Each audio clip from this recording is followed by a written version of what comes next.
కింద, 2 రోజుల కింద ఒక మాట అన్నారు, ఇవాళ ఒక మాట అన్నారు.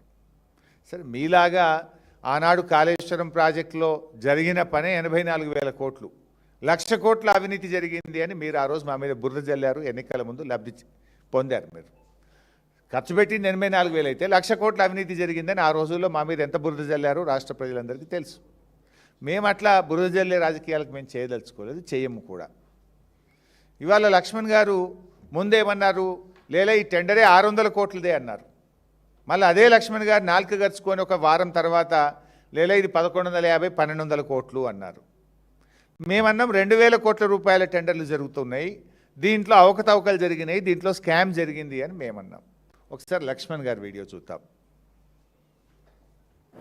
683.78 లక్షలకి టెండర్ 683.78 లక్షలకి టెండర్ పిలవడం జరిగింది. ఆ నిబంధనలకు అనుగుణంగానే టెండర్ ఫైనల్ చేసి వారికి ఇవ్వడం జరిగింది. హరీష్ రావు ఒక కామెంట్ చేశారు, తన దగ్గర ఆధారాలు ముఖ్యంగా టెండర్లు సుమారుగా 2,000 కోట్ల వరకు అవినీతి జరిగిందని చెప్పి హరీష్ రావు చెప్తారు. మీరు ఏమంటారు? టెండర్ వాల్యుయేషన్ ఎంత అండి? 1142 కోట్ల చిల్లర టెండర్. నువ్వే ముందేమన్నావు? 687 కోట్లు అన్నావు. వారం తర్వాత డేట్లు కూడా చూశారు, 1142 కోట్లు అన్నావు. ఇది మూడో టెండర్. మూడవ టెండర్ ఏంటంటే, ఇది మూడవ టెండర్ నోటిఫికేషన్. ఇది ముఖ్యంగా మూడవ టెండర్లో ఇంతకుముందు ఎప్పుడైనా కూడా ప్రొవిజన్స్ అంటే పప్పులు, ఉప్పులు, నూనె, అదేవిధంగా పిల్లలకు అవసరమయ్యేటువంటి టూత్పేస్టు, పౌడర్లు, అదేవిధంగా hand wash, Dettol, sunflower oil, palm oil, vanaspati, Vijaya నెయ్యి, పసుపు, కారం, ధనియా, ఇట్లాంటివన్నీ కూడా బీఆర్ఎస్ ప్రభుత్వంలో జిల్లా కలెక్టర్లే టెండర్లు పిలిచేవాళ్ళు. డిపిసి, డిస్ట్రిక్ట్ పర్చేస్ కమిటీ, కలెక్టర్లు, జాయింట్ కలెక్టర్లు, వివిధ గురుకుల అధికారులు కలిసి టెండర్లు పిలిచేవాళ్ళు.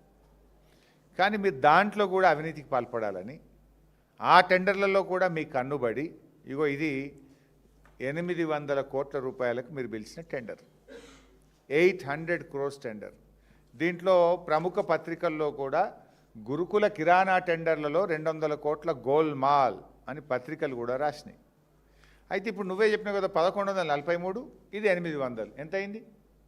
1943 కోట్లు. అంటే 2,000 కోట్ల రూపాయల టెండర్లు అయినట్టా కానట్టా? మరి నువ్వంటివి మొదలు 600, ఎక్కడ 2,000 కోట్లు అంటివి, మళ్ళంటివి 1143 అంటివి, మరి 800 కోట్లదేంది? ఈ టెండర్ బీఆర్ఎస్ ఈ కుంభకోణాన్ని బయటపెట్టిన తర్వాత, ప్రముఖ పత్రికల్లో వార్త వచ్చిన తర్వాత 15 రోజుల నుంచి ఈ టెండర్ను ఆపిపెట్టారు. అఫ్కోర్స్ ఈ టెండర్ తప్పని కొంతమంది కోర్టుకు పోయినారు, హైకోర్టుకు పోయినారు. గతంలో డిపిసి ద్వారా జరిగింది.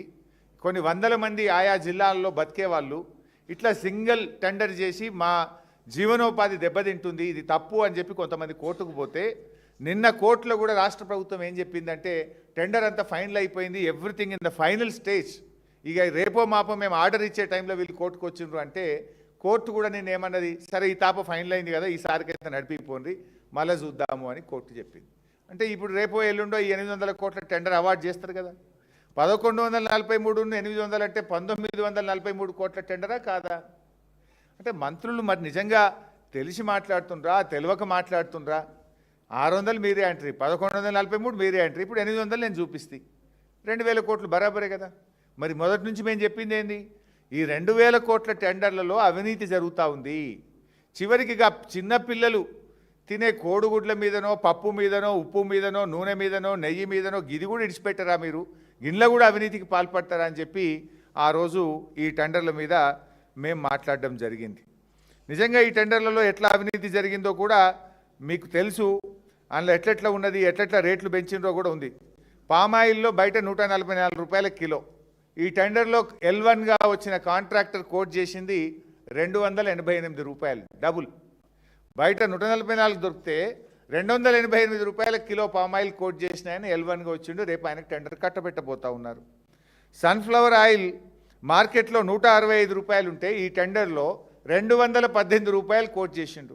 ఆయనకి ఇవాళ L1గా మీరు హైకోర్టులో కూడా దాన్ని సమర్థిస్తూ వాదించినటువంటి పరిస్థితి. ఇట్లా చెప్పుకుంటూ పోతే అందులో చాలా విషయం ఉన్నాయి.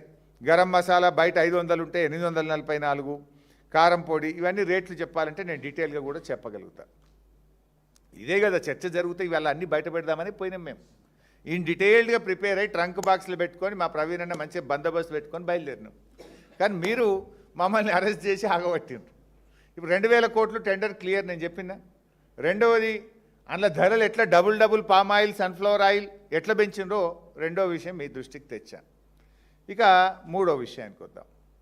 మూడవది ఇక్కడ బట్టలకు సంబంధించి బీఆర్ఎస్ ప్రభుత్వం ఆనాటి తెలంగాణ తొలి ముఖ్యమంత్రి కేసీఆర్ గారు మన రాష్ట్రంలో చేనేత కార్మికులు బతకాలి, చేనేత కార్మికులకు జీవనోపాధి దక్కాలి అని చెప్పి ఆనాడు కేసీఆర్ గారు ఒక జీవో ఇచ్చినారు. ఇచ్చి ఏం చేసిండ్రు, ఆ జీవో కేసీఆర్ గారు 2017లో జీవో నంబర్ 6 2017లో కేసీఆర్ గారు ఇచ్చారు. ఏంటి, పోలీస్ డిపార్ట్మెంట్ కానీ, స్కూల్ ఎడ్యుకేషన్ డిపార్ట్మెంట్ కానీ, గురుకుల పాఠశాలలు కానీ ఎక్కడ ఎవరికి బట్టలు అవసరం ఉన్నా మీరు టెస్కోకే ఆర్డర్లు ఇవ్వండి, సో దట్ చేనేత కార్మికులు బతకాలి. This is the decision taken by BRS government. So BRS government ఇచ్చినటువంటి ఈ జీవోతోని ఇంతకాలం వేలాది మంది చేనేత కార్మికులకు ఉపాధి దొరుకుతూ వచ్చింది. కానీ మీరేం చేసిండ్రు, కమిషన్లకు కక్కుర్తిబడి టెస్కోకు ఆర్డర్లు ఇస్తే, చేనేత కార్మికులకు ఆర్డర్లు ఇస్తే రూపాయి మీకు దొరకదని ఇదంతా సెంట్రలైజ్డ్ చేసి మీరు ఒక పిఎంయును ఏర్పాటు చేసి టెండర్లు పిలిచిండ్రు. పిఎంయుని ఏర్పాటు చేసి టెండర్లు పిలిచి అన్ని స్కూళ్ళు, ఎస్సీ ఎస్టీ బీసీ మైనారిటీ గురుకుల మన కస్తూర్బా స్కూళ్ళు అన్ని స్కూళ్ళకు, మోడల్ స్కూళ్ళు అన్ని టెండర్లు ఒక దగ్గరికి పిలిచి మీరు గుజరాత్ కంపెనీకి కట్టబెట్టి కమిషన్లు కొట్టాలని చూసినారు. దాని మీద ఏం జరిగింది, ఇగో మార్చి 2026 నాడు 3 చేనేత సహకార సంఘాలు హైకోర్టును ఆశ్రయించినాయి. 3 చేనేత సహకార సంఘాలు ఇది మా హక్కు, మా ఉపాధి, మా బతుకు తెరువు, మీరు ఇట్లా టెండర్లు పిలిచి బడా కాంట్రాక్టర్లకు కట్టబెడితే మేము రోడ్ల మీద పడతాం, చేనేత కార్మికుల బతుకులు ఆగమైతాయని చెప్పి హైకోర్టుకు పోతే గౌరవనీయులు శ్రీమతి జస్టిస్ సూరపల్లి నందా గారు ఒక స్పష్టమైన ఆర్డర్ పాస్ చేసినారు. అది చదివి వినిపిస్తాను. మీరు నిజంగా చేనేత కార్మికుల మీద ప్రేమ ఉండుంటే అసలు ఇంతకాలం కొత్త విషయం ఏం కాదు, బీఆర్ఎస్ ప్రభుత్వం వాళ్ళకి ఆర్డర్లు ఇస్తూ వచ్చింది, ఆ సిస్టమ్ కొనసాగుతూ వచ్చింది. There is no complaint, quality బాగలేదనో సకాలంలో అందలేదనో ప్రభుత్వానికి ఎటువంటి కంప్లైంట్స్ లేవు. మరి సడన్గా మీరు ఈ టెస్కోను చేనేత కార్మికుల జీవితాలను రోడ్డు మీద పడేసి టెండర్లు పిలవాల్సినటువంటి పిఎంయు పెట్టి సెంట్రలైజ్డ్ టెండర్లు పిలవాల్సిన అవసరమైంది. అందులో నందా గారు చాలా స్పష్టంగా జడ్జిమెంట్ ఇచ్చారు. The writ petition is disposed of directing response number 3 to 5 అంటే commissioner BC welfare, SC welfare, tribal welfare ఆయా శాఖల అధికారులకు డైరెక్షన్ ఇచ్చింది. ఏమని ఇచ్చింది, seeking implementation of GO number 1 in its true spirit and to protect the employment of thousands of handloom weavers in the state in accordance to law within a period of 2 weeks from the date of receipt of copy of this order. అంటే వేల మంది చేనేత కార్మికుల జీవితాలను దృష్టిలో పెట్టుకొని ఇవాళ వాళ్ళకు మీరు ఆర్డర్లు ఇవ్వండి. అయితే మా జీవోని ఈ ప్రభుత్వం వచ్చినాక జీవో నంబర్ 1 అని అదే జీవో మీద అదే రూల్స్తోని మళ్ళా కాంగ్రెస్ ప్రభుత్వం జీవో ఇచ్చింది చేనేత కార్మికులకు ఇవ్వాలి. ఆ జీవోను ఫాలో కండి, వేలాది మంది చేనేత కార్మికుల జీవితాలతో ఆడుకోకండి, వాళ్ళకు మీరు వెంటనే ఈ హైకోర్టు ఆర్డర్ అందిన 2 నెలల్లోగా నిర్ణయం తీసుకోండి అని చెప్పి శ్రీమతి నందా గారు మన రాష్ట్ర సర్వోన్నత న్యాయస్థానం జడ్జి గారు ఇచ్చినటువంటి ఆర్డర్. ఆ తర్వాత ఇంప్లిమెంట్ కాకపోతే మళ్ళీ ఇంకొక society Veeranjaneya handloom weaver society వీళ్ళు కూడా హైకోర్టుకు పోయారు. హైకోర్టుకు పోతే జస్టిస్ అనిల్ కుమార్ జూకంటి గారు వారు ఇంకొక ఆర్డర్ పాస్ చేసినారు. వారైతే ఇంకా కొంచెం గట్టిగా, అంటే ఇందులో జస్టిస్ అనిల్ కుమార్ జూకంటి గారు దృష్టికి వెళ్ళినటువంటి వీరాంజనేయ హ్యాండ్లూమ్ సొసైటీ ఏమని వెళ్ళిందంటే ఆల్రెడీ వీరాంజనేయ హ్యాండ్లూమ్ సొసైటీకి ఆర్డర్ ఇచ్చిండ్రు, అడ్వాన్స్ కూడా ఇచ్చిండ్రు. వాళ్ళు బట్ట తీసుకొని పనులు స్టార్ట్ చేసిండ్రు. నడిమిట్లకు పోయినాక లేలే మీ ఆర్డర్ క్యాన్సిల్, ఇప్పుడు మేమంతా సెంట్రలైజ్డ్ టెండర్లు పిలుస్తున్నాం, నీకు ఇచ్చిన పైసలు కూడా వాపస్ కట్టు అని చెప్పి వీళ్ళకు ఇచ్చిన ఆర్డర్లను రద్దు చేసిండ్రు. దాంతో వాళ్ళు హైకోర్టుకు పోయినరు. ఏం చెప్పిండ్రో హైకోర్టు కూడా ఇప్పుడు మనం చూద్దాం. పారా నెంబర్ 4 ఇందులో ఏమంటున్నారంటే, it is imperative that all the departments mandatory procure from Telangana State Handloom Weaver Cooperative Society Limited as it ensures continuous employment opportunities for the weavers. దీంట్లోనే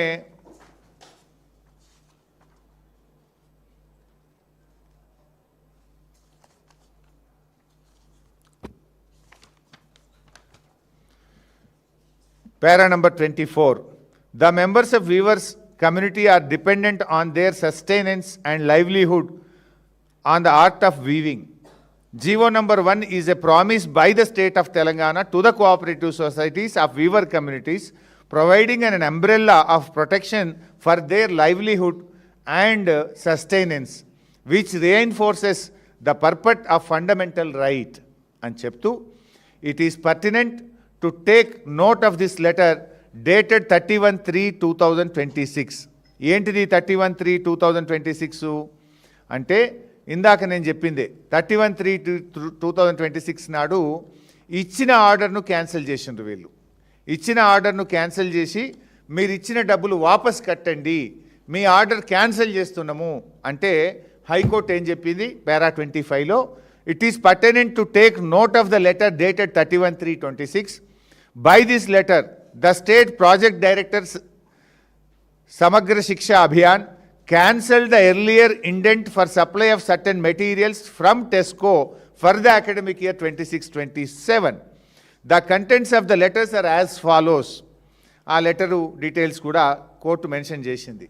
495 KGBVలకు ఆర్డర్ ఇచ్చినారు. దాంతోపాటు 4,01,00,000 రూపాయలు అడ్వాన్స్ కూడా ఇచ్చారు. ఈ బట్టలన్నీ కూడా వెంటనే సప్లై చేయమని చెప్పారు. చెప్పి ఈ 31/3 తారీఖు నాడు ఏం చేసిందంటే, it is requested to not to initiate the procurement procedure further the advance released by the office towards this procurement vide reference third cited are to be return to this office immediately to the following account number. అంటే Sarva Shiksha అభియాన్కు order ఇచ్చింది మొదలు. ఇచ్చినాక ఇప్పుడు వీళ్ళకి తర్వాత ఆలోచన వచ్చింది, కమిషన్లు కొట్టాలి అన్నప్పుడు అన్ని డిపార్ట్మెంట్లకు చెప్పిండ్రు. స్కూల్ ఎడ్యుకేషన్ కమిషనర్, నువ్వేం టెండర్లు పిలవద్దు, అన్నీ మాకు ఇచ్చేయి. Social welfare, BC welfare, tribal welfare అందరు కూడా మీరు ఎవ్వరు టెండర్లు పిలవద్దు, మీరు ఎవరు టెస్కోకి ఆర్డర్లు ఇవ్వద్దు, అన్నీ మేమే టెండర్ పిలుస్తాం అంటే పాపం అప్పటికే, ఎందుకంటే జనరల్గా ఎప్పుడైనా డిసెంబర్ జనవరిలోనే ఆర్డర్ ఇస్తారు, జూన్లో స్కూల్ స్టార్ట్ అయ్యే వరకు బట్టలు కుట్టి రెడీగా పెట్టి ఇస్తుంటాం అన్నట్టు. ఇది గత 10 ఏళ్ళుగా బీఆర్ఎస్ ప్రభుత్వం చేస్తూ వచ్చింది. సడన్గా రేవంత్ రెడ్డి గారి ప్రభుత్వానికి ఏమొచ్చింది, కమిషన్లు కొట్టాలి, ఇంట్లో కూడా ఛాన్స్ ఉన్నది, దీన్ని కూడా వదలొద్దు అనుకున్నారు. మీరు ఆర్డర్లు క్యాన్సిల్ చేయండి అంటే ఇచ్చిన ఆర్డర్ను క్యాన్సిల్ చేసి పైసలు వాపస్ ఇవ్వండి అని చెప్పి